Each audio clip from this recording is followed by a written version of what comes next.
Hello, and welcome to another episode of Solipsist Watched, where this week I watched Crank from 2006. Now, this week's just been long and difficult in a whole lot of ways, and I needed something to watch that was going to just not require anything out of me, that was going to be simple and brainless, and this movie came back to my mind, and I thought, I've never actually watched it, let's go for it. And you know what? I am pleasantly surprised. I think I quite like this movie, actually. I'm not 100% sure, but let's get into it. This is a movie that I think was kind of well known for a while, almost to the point of notoriety in the industry in general. And part of that was not because it was super crazy unique, but it had a whole bunch of elements from that had sort of built up to what Crank is. And in retrospect, looking at the next 10, now almost 20 years of action movies, it's very interesting to see the ways that I think this movie probably had significant influence in a very negative way, mostly, on what the action genre looked like. Now, that's not this movie's fault. I want to say that up front. The things that all of many of the influences that it seems to me to have then put on the industry are a problem with the industry not understanding why this movie did what it did. And I think that's fascinating. Now, this is based on my, not my limited view of the entire industry, the entirety of Hollywood and cinema in general, and I am not a complete encyclopedia of cinema by any means. So I'm basing this on my own perspective and my own, timelines of who was doing what at what times and what the trends were that I saw that were happening. My memory of this movie was it got a lot of initial outrage, or at least a few loudmouthed people, particularly, there were a few loudmouth people who were very worried about it, who saw the trailers when they came out and the way it sort of, almost more than anything else that had come before it, seemed to glorify sex and violence and all the other things that, those types get very up in arms about. And that's not to say that there weren't other things at the same time that were doing the same types of things. It was just that this movie leaned so hard into the marketing side of, we're doing the most wacky stuff, and our target demographic is definitely like teen to 20-year-old, young males. And that's fine. There's nothing inherently wrong with that. The problem is, as with most marketing and PR and stuff like that, people who it isn't aimed at or who don't understand it or whatever, see it, get upset, take it personally, etc., all the way down the line. I certainly remember, parents that I knew, friends and things and those sorts of things, who saw this when it came, or saw the trailers for this when it was releasing, and were shocked and horrified. So I never got around to watching it for a whole bunch of reasons. And in time, it became very kind of outdated, comparatively speaking. I'm not going to say this film is tame by any means, but it is certainly, it's not, shocking by current standards. It's not even really that shocking by the standards of the time either. What is interesting about it, though, is that it is very much a movie that couldn't be, I hate that phrase. I was going to say it could be made today. And that's kind of true. It is true. It's not kind of true. It is true.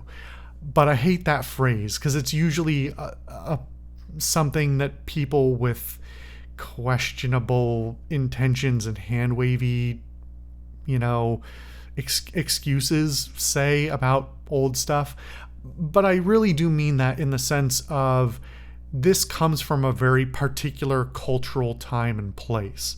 And it has a lot of content that would very much not fly in Hollywood these days. That's not to say that it is dramatically worse than anything that was necessarily coming out of the time or that was normalized at the time, but this is full of a lot of it's a decent amount of fairly explicit violence.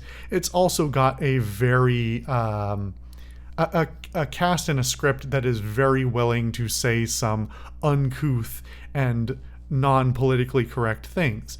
And if you weren't there in 2006 and you don't understand what the sort of the cultural norms of the 90s and 2000s were like, especially 2006, because there's some very the mid 2000s US kind of attitudes that don't fly anymore. It was a very different kind of time. I don't like the how that sounds as sort of a platitude, hand wavy excuse, but that's sort of the reality. And if you've seen this film, I think you'll know that it has aged in ways that would make it to a new viewer be a little bit questionable in some respects. But I don't think that's worth lingering on that much, particularly because the qualities that this movie has are, I think, very much worth acknowledging. I think it's easy to write this movie off as a just for teen boys type of thing. It's all about, especially with the way the marketing was at the time, to look at it and go, this is just, sex and violence and drugs and, all the bad things for bad people type of stuff, and write it off as being for, teenage boys.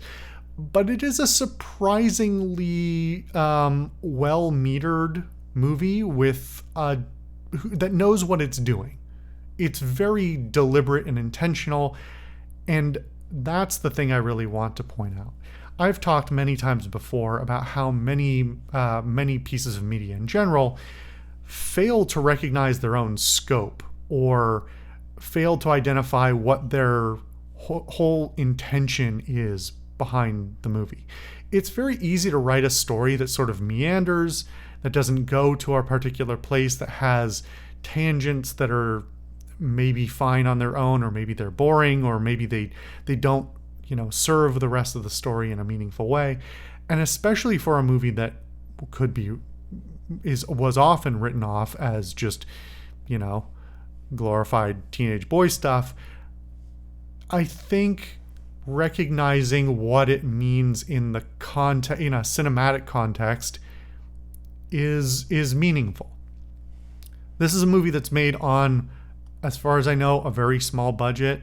Actually, this says 12 million. I don't know about that, but that's still fairly small, especially for a 2000s action film. And it definitely has low budget kind of all over it, but it definitely knows what it wants to do with that. It leans into the fact that it's low budget, and it leans into the fact that it's not going to make everybody happy, and that it's going to be kind of wild and crazy and chaotic. Because the very premise that it can't possibly be a spoiler at this point. It's now a 19-year-old movie with one of the most well-known trailers, I think, for the time. The whole movie is guy gets poisoned and has to keep his heart rate up or he'll die. It's essentially the human version of Crash. That was the one with the bus, right? I literally watched it on its show. I can't remember it. That was not a particularly super incredible, remarkable movie by any means. Anyway, so it's basically, you'd think, based on that premise, and initially, as the way the movie starts, it looks like that's going to be the case. That this is going to be a movie that's like non-stop action thrills type of wacky stuff. But it is surprisingly metered. It has very good pacing. It knows when to take its foot off the literal or proverbial gas, and let some amount of narrative play out. It knows that it knows things that even widely lauded movies that have come after it, including, I would point to the more modern Bond and Mission Impossible movies. Those and many others fail to take adequate breaks. And this is something that I'm thinking more and more about in the context of this movie. It's not something I always key in on exactly directly, but a lot of action movies that have come out in the last 20 years forget that they need to take a break and let the characters have dialogue or have downtime. That if nothing else, not giving the audience an opportunity to come down from the highs of an action scene makes the whole thing not as thrilling. A 5 or 10 minute action scene that, goes real wild and crazy and then is followed by, a downward slope in the action, talking in the literary sense, that's necessary for sort of a release and a reset back to getting the normalization level, getting you back to this is what the normal state of this movie is, so that when you go back into that action scene, the next one, you get that acceleration feeling again. So many movies just have 20, 30, 40 minutes of almost nonstop doing this, doing that, whatever. And it can be really exhausting. And frankly, it can be boring too. This seems like a movie that should do exactly that thing, and yet it doesn't. Yet, despite the premise basically saying it should, it doesn't. And it really leans into that, in fact, that our character, played by Jason Statham, really is sort of doing a whole bunch of things at once. Like, yes, he's very driven by his revenge and the prospect of, his own death and those sorts of things, and motivated by all those things. But he's got a bunch of other things going on at once. He wants to keep himself alive. He wants to, figure out what's happening with this character. He's doing sort of a detective work along the way, as well as getting into, chases and shootouts and wild and crazy stuff. And that all, has a good pacing all the way throughout, I would say, for the most part. But it also has a good tone in that it balances really well between being kind of earnest and also very cheesy, and it knows that it's cheesy. It is self-aware. This is not a movie that thinks it's making an epic action movie. It knows that it's making an over-the-top, cheesy action movie, and it skews over into the side of being, almost a satire of the action movie genre at multiple times throughout the film. And I think if you dig into the narrative a little bit, it may not be as explicit in the text, but I think you can look at certain scenes, certain interactions, and recognize where it's not a direct parallel to certain, action tropes and stuff like that, but you can go, oh, that's making fun of how action movie hero does so-and-so action, in this movie or in these whole series or whatever else. And I think there's a kind of subtlety there almost. I mean, it's a very deeply unsubtle film, but it's, it's not written with the intention of just being all gas, no brakes. I really appreciate a lot of what it's carefully trying to do. As far as the casting, well, to finish up with the script is actually very good. It's not highbrow. It's not, it's not writing something that's trying to be particularly clever. Like I said, it knows that it is a chaotic mess, and that's what it's trying to be, and it knows that it's cheesy, and that's what it's trying to be. But that doesn't mean you have to write something that is poorly written either. So there are very naturally written chunks of dialogue between various characters, and even when it's, two wildly unhinged people yelling at each other, it's still fairly well written. It's not Shakespeare. Well, it is kind of Shakespeare in a way. I hate that phrase too. It's not Shakespeare, implying that Shakespeare is like really high culture, but Shakespeare's not high culture. It's wacky shenanigans. Anyway, it is Shakespeare in that sense.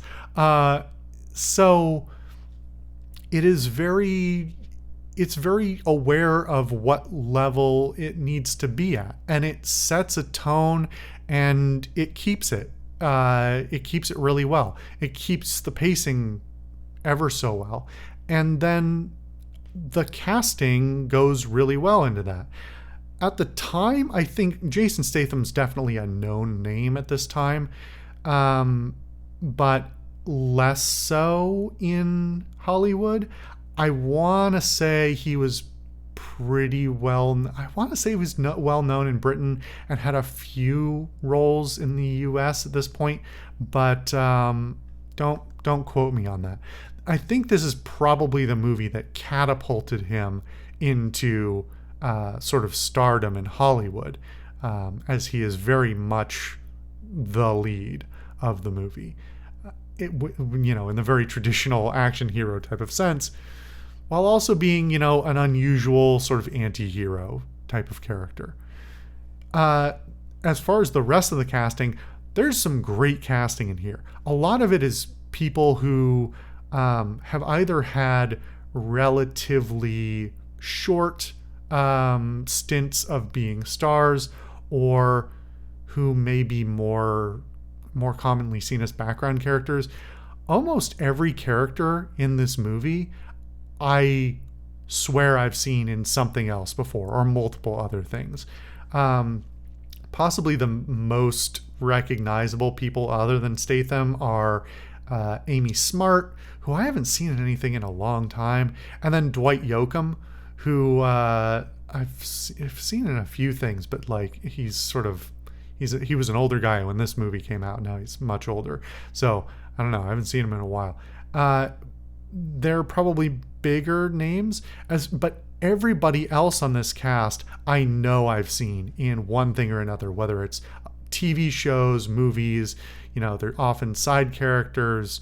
A lot of good character actors in here who may not have a huge amount of range. They may be playing a very similar type of character, but like do the job really well, and they fit, a certain visual that is exactly what was needed for the movie, and I really enjoy them. Actually, I forgot this one too.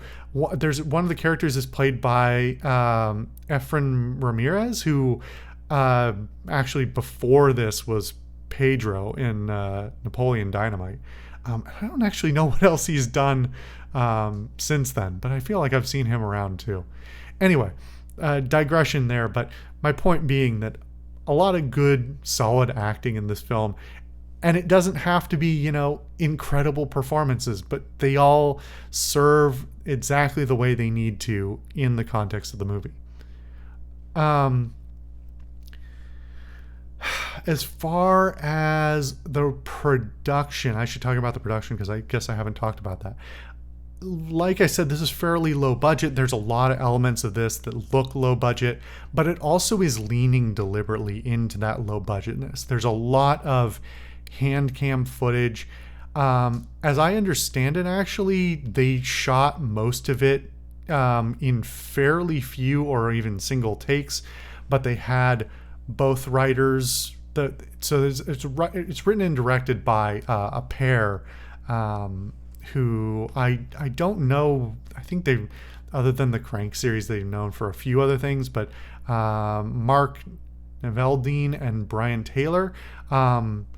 So my understanding is they wrote it, and then each of them were on camera, on one of two cameras as well for every scene, basically.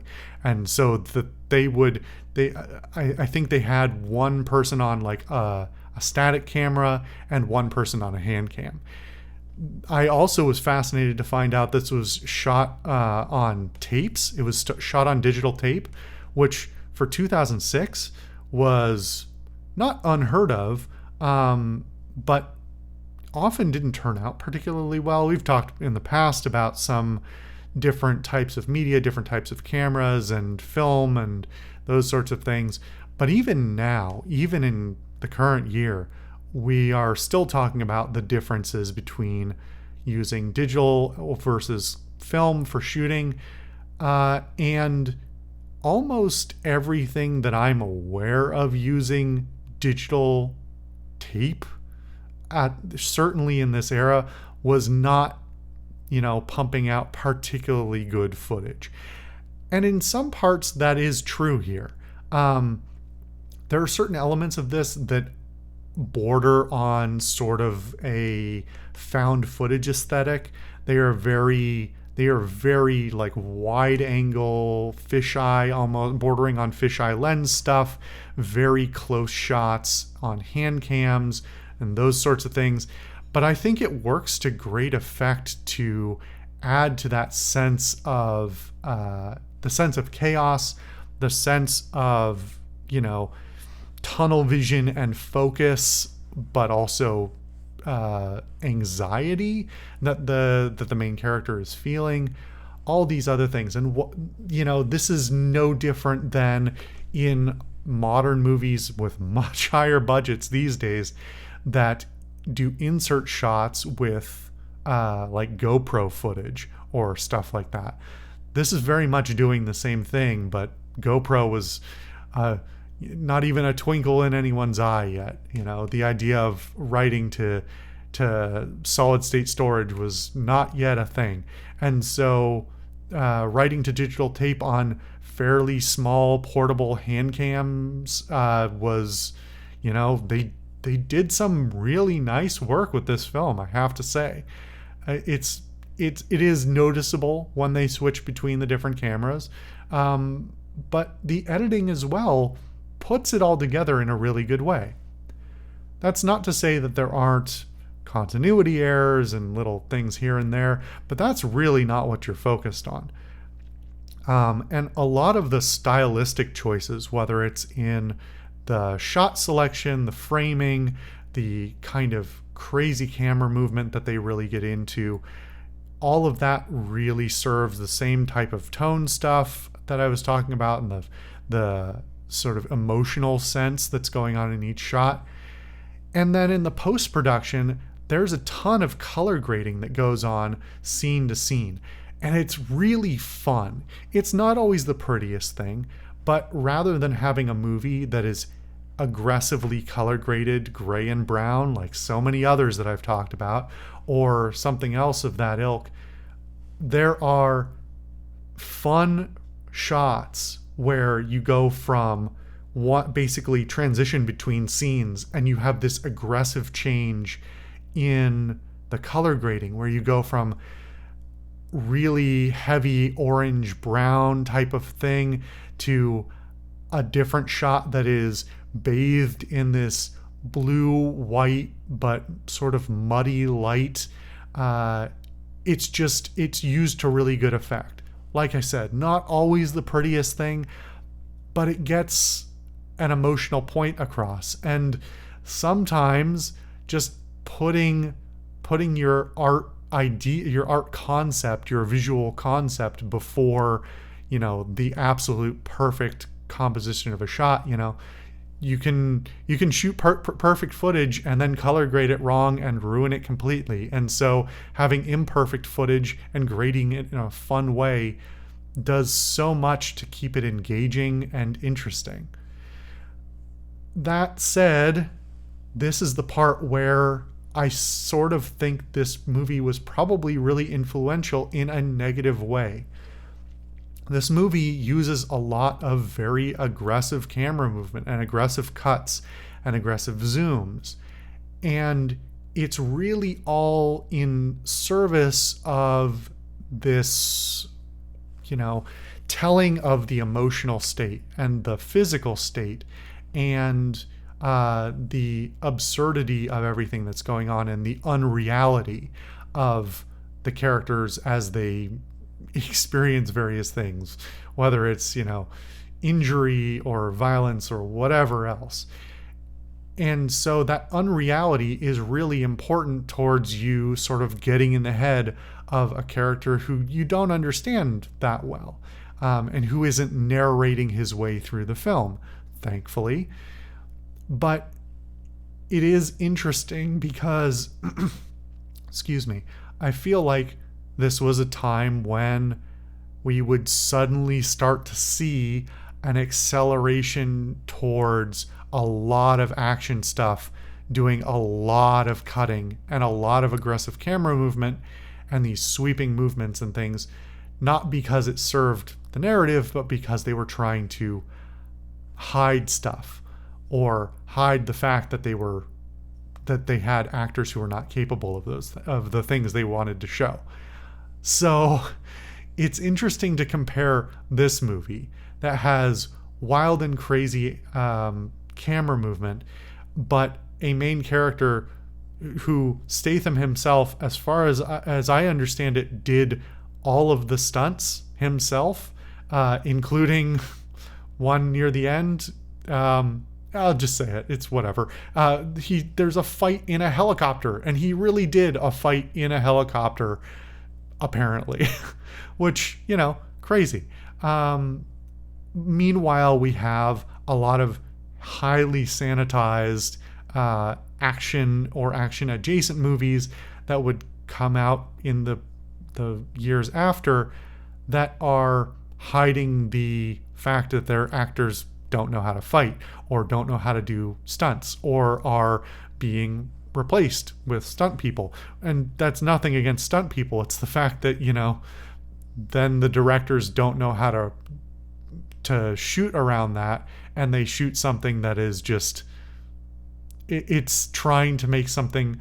Oh man, I remembered the shot from, I think it's from Taken 2 of William Neeson climbing over the fence, and there's like 34 cuts as he climbs over the fence. That one is a notorious shot.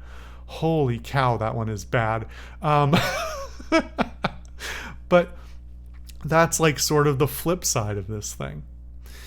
So I think there were probably a lot of lessons learned, not solely from this movie, but in part from it, that were taken the wrong way and misunderstood why the choices were made cinematically. Anyway, I had a lot of fun with this film. It's an action film, but I was laughing a lot because it is very tongue-in-cheek, self-aware, cheesy, over the top. It's not even deliberately, it's not writing jokes into it very often. In fact, there are a few times it does sort of write in a joke here or there, and those are not the funny parts. The funny parts are sort of the incidental tone and absurdity that you just can't help but laugh at the absurdity of what's going on. And so I have a deep appreciation for this film just for being aware of what it wanted to do and aware of its limitations and aware of how it could be creative and inventive, and then just going for it. And maybe it doesn't nail every single little thing, but it's a lot of fun.